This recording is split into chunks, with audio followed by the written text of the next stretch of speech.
From the Kennedy Space Center in Cape Canaveral, Florida, this is Spaceflight Insider's live launch coverage of NASA's Exploration Flight Test 1, featuring Jason Rhian, Shuttle astronaut Robert Springer, astronaut Abby, Sawyer Rosenstein, and Causeway correspondent Sean Costello. We now go live to the Kennedy Space Center press site for Spaceflight Insider's coverage of EFT-1.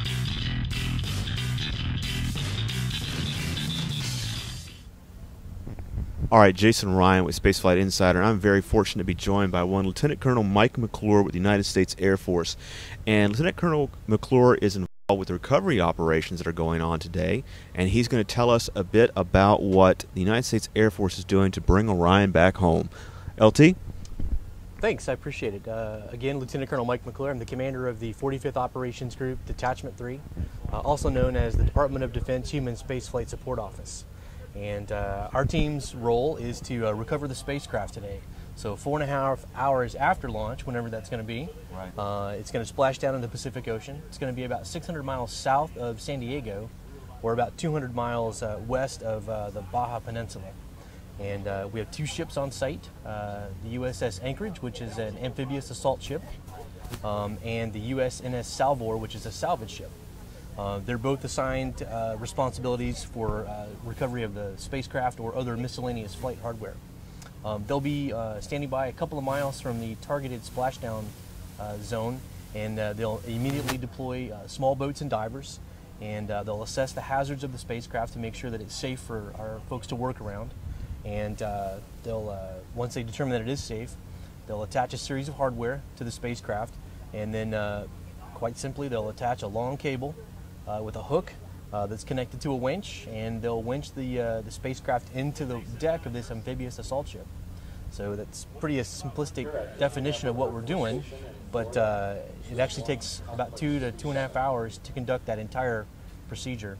Our unit has 6 folks deployed aboard the Anchorage today to supervise the Navy team who's conducting that recovery operation today. Now, in terms of your experiences with the United States Air Force, is this very, very unique, or is this just part of your job? How does this relate to what you normally do on a day-to-day basis? This unit's entire mission is to be the liaison between NASA and the Department of Defense for all NASA human spaceflight operations. So if there's astronauts or a flight test for a crewed spacecraft involved, where NASA needs assistance from the Department of Defense, it's our job to go secure that capability and train the DoD team who's providing that service. So, and that's all we do on a daily basis. Now, my background, I'm a combat search and rescue pilot, and it's our organization is typically staffed with folks from similar type backgrounds. But on a daily basis, that's all we do is do astronaut and spacecraft rescue and recovery. Now, Bob, you of course had to do your own kind of recovery operations, but yours was a little bit simpler because you guys flew your vehicle back home. But can you talk a bit about your experiences with recovery, and also perhaps tell us a little bit about your time in the military? Yeah, well, the recovery portion would have been easier if everything went well. But the problem, as Mike would knows, that from the shuttle days, you had some contingency operations. It was entirely feasible that you could land at a remote site. TAL sites. Well, not only TAL sites, but we had emergency landing sites spread throughout the world, really, and you could have to bring the shuttle in there.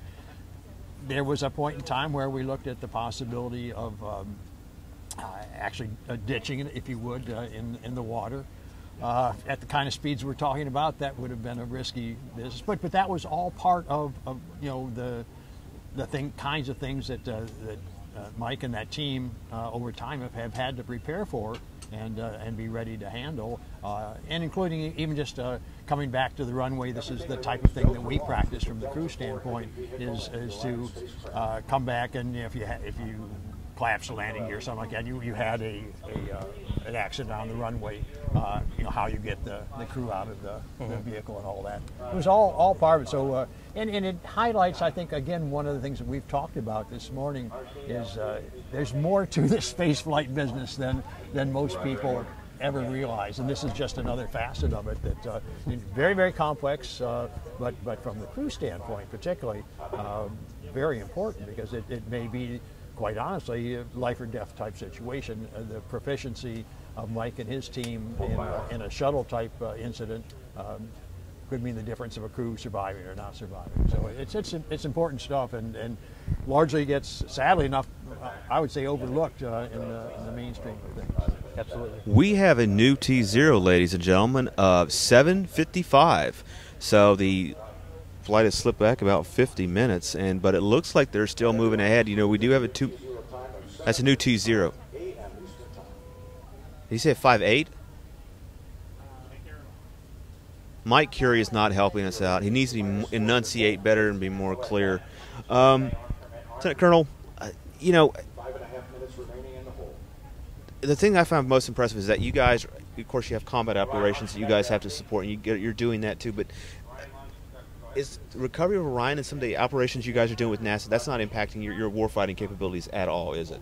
No, we have a small team, about 18 folks assigned to our unit, and again, that's what we do on a day-to-day basis. So at the end of their 3-year tour, they'll go back to a combat operations unit someplace, and they'll resume their service in that capacity.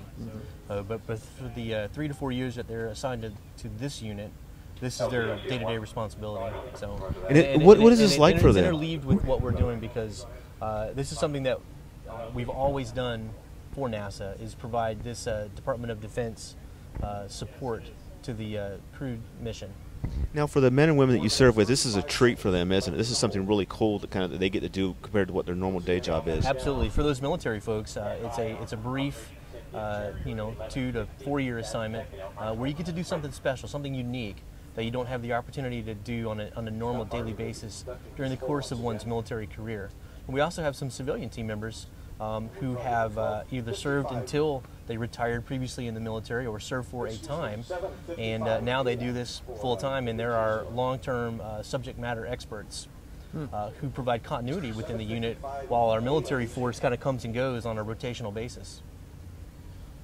Well, with that, guys, Lieutenant Colonel, first of all, thank you very much for joining us today, and thank you for your service to our country. We can't thank you enough for that, but we're going to go back to what NASA is showing currently right now. We do have a T0, a new T0 of 7:55, so it appears that things are going back green. We're going back where we need to be. The weather conditions are apparently improving, and the wind conditions are dying down a little bit. And with that, we'll take you back to NASA TV. T-minus 3, 2, 1, 0. Ignition.